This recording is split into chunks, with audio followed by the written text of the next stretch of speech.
Otávio Branco, que é professor do Departamento de Engenharia Sanitária e Ambiental daqui da UFJF. Olá, doutor, obrigado pela presença no programa. Eu que agradeço, Álvaro. E eu já queria começar perguntando sobre a saída do lixo das casas das pessoas. No Brasil, a gente não tem muita cultura de separar os nossos resíduos sólidos. Então, qual é a sua opinião dessa cultura de, antes de sair o lixo da casa das pessoas, para onde vai? Bom, primeiramente eu queria agradecer, então, ao curso, né, de engenharia, o curso de comunicação, né, aqui da universidade, pela oportunidade de participar do Fora da Caixa. Ô Álvaro, a questão do debate sobre a geração e a disposição final de resíduos sólidos urbanos é um tema contemporâneo. A questão principal é o nosso consumismo, né? A nossa sociedade utiliza extremamente os recursos naturais, né? Há um consumo exagerado de todos os produtos e esse consumismo dentro da casa da gente gera resíduos e esses resíduos têm que ser dispostos em algum lugar de uma maneira adequada. Então, o grande problema é o consumismo, começa por aí. Por que o consumismo?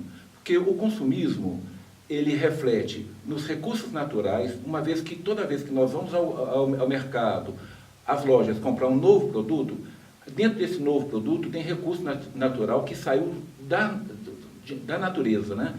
E esse recurso natural, ele sendo usado de uma forma exagerada, vai no futuro faltar. Então esse é o primeiro impacto desse debate relativo a resíduos sólidos urbanos. E o outro ponto da linha é aonde que eu vou jogar esses resíduos, que depois da nossa utilização tem contaminantes tóxicos concentrados. Então a gente tem que tomar cuidado com a disposição final. E a gente já vai puxar para uma pergunta da telespectadora Loren Martins, que mora no bairro São Pedro. Olá, meu nome é Loren e eu gostaria de saber o que acontece com o lixo depois que ele sai da minha casa. E além disso, eu gostaria de saber também qual seria o fim ideal para o lixo, de modo que impactasse o mínimo possível no mundo.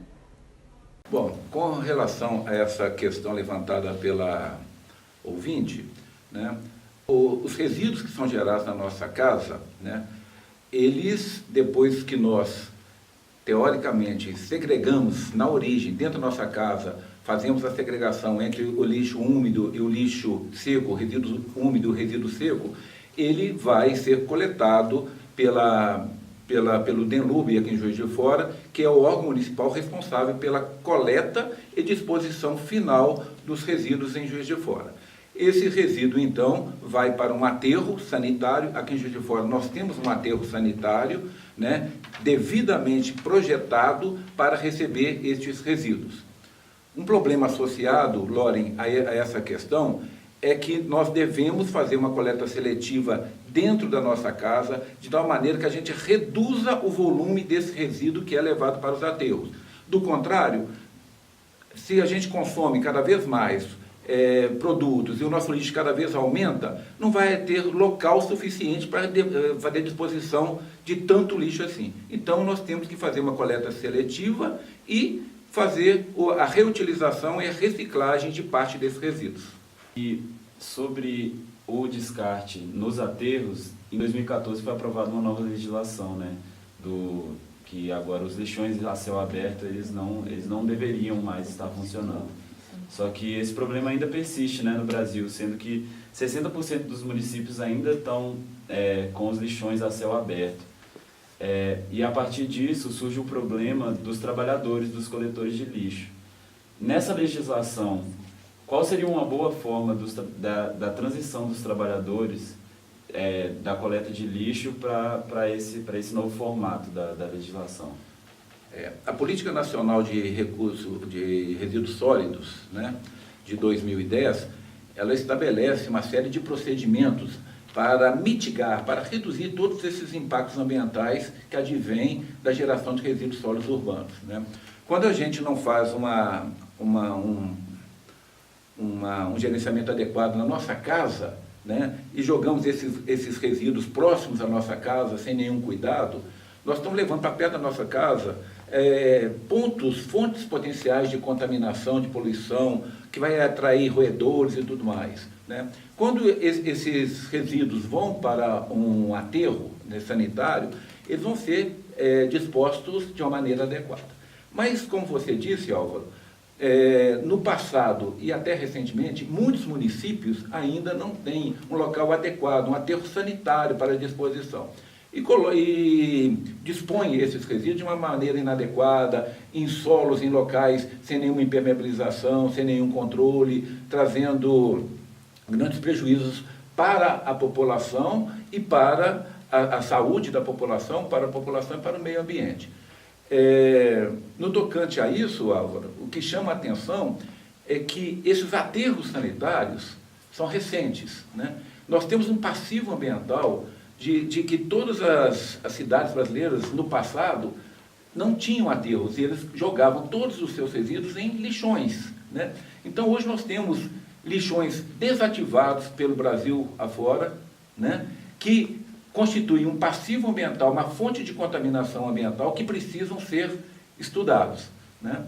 E nesses lixões que até hoje ainda existem, em algumas cidades que não tem como fazer essa disposição adequada por falta de recursos financeiros e tudo mais, às vezes técnicos, a gente vê também essa questão que você falou. São pessoas que sobrevivem, né, dos resíduos jogados por outras pessoas, né, e transitam, se movimentam na cata destes resíduos, né, e essa é uma fonte potencial de contaminação dessas pessoas, né? Isso deve ser evitado como uma política pública, porque isso aí gera um dano na saúde dessas pessoas que às vezes se torna irreparável. E, na sua opinião, a transição desse trabalho para um trabalho que continue, que seja mais sustentável e que ainda continue, que possa continuar sendo o recurso da sobrevivência dessas pessoas, você acha que existe a possibilidade e tem na legislação essa transição? Você tem essa informação para dar para a gente? Sim, a legislação, a Política Nacional de Resíduos Sólidos, ela prevê dentro dela, né, que ela dá uma importância aos catadores, principalmente aos catadores urbanos, não nos lixões, né? Os catadores que fazem a reciclagem, dos materiais, que fazem a separação dos materiais que podem reciclar, que podem ser reutilizados. Esses catadores, eles são fundamentais para a Política Nacional de Recursos, Política Nacional de Resíduos Sólidos, né? Ela é fundamental porque essas pessoas, que às vezes a sociedade não dá muito valor, elas fazendo essa segregação, essa separação de produtos que podem ser reutilizáveis, produtos que podem ser recicláveis, e nós não damos atenção a essas pessoas, não damos muito valor a elas, essas pessoas podem, estão contribuindo para reduzir o volume dos resíduos que chegam nos aterros, aumentando a vida útil desses aterros, né? Então, esses elementos são fundamentais e são pouco valorizados pela sociedade. E para você, todo o problema social e ambiental do descarte do lixo no Brasil, você acha que isso é mais uma questão dos produtores desse lixo na saída das casas, ou você acha que isso faz parte de um sistema que é mais complexo, que tem que ser tratado de uma forma com mais nuance? Eu acho que é um sistema. Todo mundo tem que contribuir. Dentro de cada casa, as pessoas têm que fazer a sua segregação, a separação dos resíduos. Depois, essa pessoa o poder público tem que oferecer um local fácil para que essa segregação, essa separação fique fora do domicílio, mas num local de fácil acesso.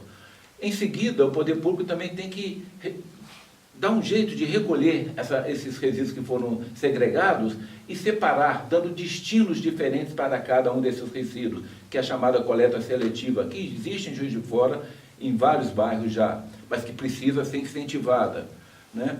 E, por final, a gente tem que pensar que o local onde vai ser a disposição final dos resíduos que não tem nenhuma reutilização, que não pode ser reciclável, onde é que vai ser colocado isso? Seja um local que seja bem selecionado, que seja um local que seja projetado com barreiras de engenharia adequadas, que seja fiscalizado, né, para que não seja ali um ponto, uma fonte potencial de contaminação futura. E para você, a legislação vigente, ela é eficiente nesse caso? É sim. Eficiente não. Ela tem os procedimentos, na minha avaliação, ela tem todos os procedimentos para resolver o problema do gerenciamento de resíduos sólidos no Brasil. Todos. Né? Falta a gestão dos resíduos sólidos é de competência municipal.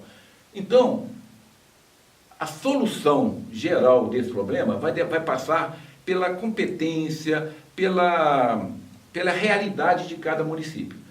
Vai existir municípios que vão ter mais condição financeira, mais capacidade técnica de resolver a curto prazo. Outros vão demorar mais. Né? Mas, se todos seguirem o que já está estabelecido na legislação e procurarem fazer o que já está estabelecido, né? e fiscalizar o cumprimento do que está estabelecido, a gente conseguiria, sim, ter uma gestão adequada dos resíduos sólidos urbanos no Brasil. Então, a legislação nós temos. O que falta, na minha avaliação, é fiscalização. Fiscalização, o que falta é você ter recursos financeiros para implementar, é uma conscientização da população da necessidade de se fazer esse tipo de serviço ambiental, né? Então, professor, a gente tem mais duas perguntas dos internautas, que esse é um assunto que gera muitas dúvidas, né? A Letícia Pires, ela está perguntando qual é o jeito certo de descartar remédios e pilhas. Segundo a Política Nacional de Resíduos Sólidos, né, existe um procedimento, uma diretriz da política reversa, da logística reversa. Então, tanto pilhas, né, quanto remédios não pode ser descartado no lixo comum. As pilhas, né, têm metais pesados que são extremamente nocivos ao meio ambiente. E os remédios também têm outros resíduos, né? Eles devem ser devolvidos às farmácias, no caso dos remédios, e as pilhas, existem pontos de coleta de pilhas na cidade, né, que você pode separar em casa e depois levar para esses pontos que coletam essas pilhas.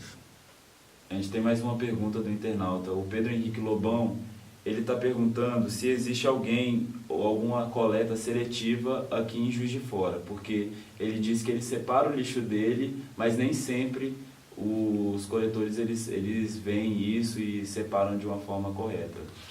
Essa é uma preocupação, porque tem muitas pessoas que coletam que fazem a segregação do lixo nas suas residências e no bairro dele, às vezes, não tem a coleta seletiva que o DENLUB de Juiz de Fora fornece.